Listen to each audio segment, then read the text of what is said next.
పార్వతీపురం మన్యం జిల్లాలో ఉన్న బడిదేవరకొండ మీద మైనింగ్ తవ్వకాలకు అనుమతులు ఇవ్వడం దారుణమని సిపిఎం రాష్ట్ర నాయకులు కృష్ణమూర్తి అన్నారు.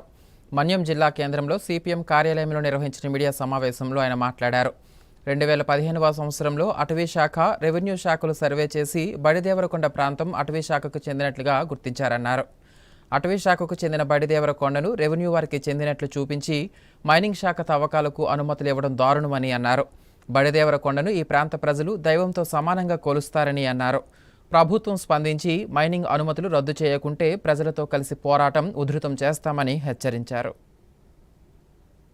ఫారెస్ట్ డిపార్ట్మెంట్ 2017లో చేసిన సర్వేలో, ఉమ్మడిగా చేసిన సర్వేలో అది ఫారెస్ట్ డిపార్ట్మెంట్ ల్యాండ్ అయినప్పుడు ఇప్పుడు అది మళ్ళీ రెవెన్యూగా ఎలా మారింది, ఎవరు మార్చారు, ఎందుకు మార్చారు అంటే ఇందులో ఏదో మ్యానిపులేషన్ జరగాలి తప్ప వాస్తవంగా అది ఫారెస్ట్ డిపార్ట్మెంట్దే. కాబట్టి ఈ గ్రానైట్కి ఇచ్చినటువంటి లైసెన్స్ ఇర్రెగ్యులర్, దాన్ని వెంటనే రద్దు చేయాలని చెప్పేసి మేము గవర్నమెంట్ని డిమాండ్ చేస్తాం.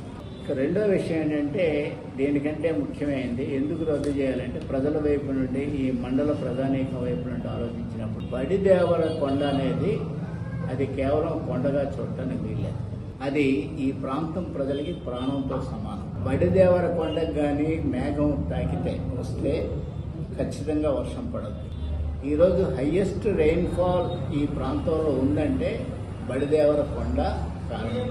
ఆ కొండ తీసేయనివ్వండి, మళ్ళా అన్ని చోట్లలాగా ఇక్కడ కూడా కరువు తాండవిస్తుంది. ఈ పార్వతీపురం మండలానికి ఎటువంటి వాటర్ రిసోర్స్ లేటెస్ట్ ఇప్పటి వరకు లేదు. జంజావతి నుండి రావాలి, అది అవ్వదు. ఇక్కడ నీళ్లు రావు. ఇప్పుడు పంటలు పండుతున్నామంటే వర్షం కారణంగానే పడుతున్నాయి. ఆ వర్షం పడుతుందంటే ఎకలాజికల్గా బడిదేవరకొండ ఉండడమే ఒక రీజన్.